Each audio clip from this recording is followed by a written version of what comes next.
बिस्मिल्लाहिर्रहमानिर्रहीम। अस्सलाम वालेकुम। मैं हूं अली असगर और आप देख रहे हैं मेरा यूट्यूब चैनल। हाफिज साद हुसैन रिजवी के जलसे का इतना खौफ कि मुखालफीन घटिया हरकतों पर उतर आए। इस वीडियो में हम इसी के मुतालिक बात करेंगे। नाज़रीन करम, कुछ दिन पहले तहरीक लब्बैक पाकिस्तान ने गुजरांवाला में ताजदार ख़त्म नबूवत कॉन्फ्रेंस की थी। तो इसी हवाले से 2 दिन पहले ये खबर सामने आई कि गुजरांवाला में तहरीक लब्बैक पाकिस्तान की मकामी क़यादत पर मुकदमा दर्ज हो गया है। तो इसी हवाले से बैरिस्टर खिज़र मांगट साहब ने भी एक ट्वीट किया था और हुकूमत से कहा था कि यह कैसी लेवल प्लेइंग फील्ड है कि तहरीक लब्बैक पाकिस्तान ने ताजदार ख़त्म नबूवत कॉन्फ्रेंस की है और तहरीक लब्बैक के लोगों पर मुकदमा बन गया है। तो नाज़रीन कराम, अब तहरीक लब्बैक पाकिस्तान ओकारा में एक बड़ा जलसा करने जा रही है, जहां पर हाफिज साद हुसैन रिजवी ने खिताब करना है।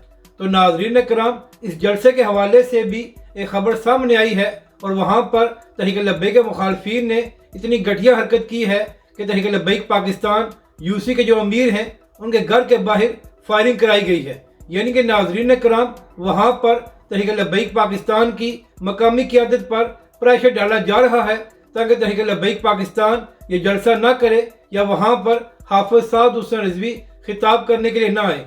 तो इसी हवाले से तहरीक लब्बैक पाकिस्तान की मकामी क़यादत ने कहा है कि चाहे कुछ भी हो जाए, जलसा भी होगा और हाफिज साद हुसैन रिजवी खिताब भी करेंगे। तहरीक लब्बैक के कायदीन ने कहा है, ना इससे पहले तहरीक लब्बैक पाकिस्तान और उसके कायदीन ओछी हरकतों से डरे हैं और ना आइंदा डरेंगे। तहरीक लब्बैक के कायदीन ने कहा, चाहे कुछ भी हो जाए, हाफिज साद हुसैन रिजवी ज़रूर तशरीफ़ लाएंगे और यहाँ पर खिताब भी करेंगे और ओकारा की तारीख का एक बड़ा जलसा होगा। तो नाज़रीन कराम, आप यहाँ से अंदाज़ा लगा लें कि तहरीक लब्बैक पाकिस्तान और हाफिज साद हुसैन रिजवी की मकबूलियत से लोग किस कदर खौफज़दा हैं कि अब घटिया हरकतों पर उतर आए हैं ताकि तहरीक लब्बैक पाकिस्तान बड़े जलसे ना कर सके।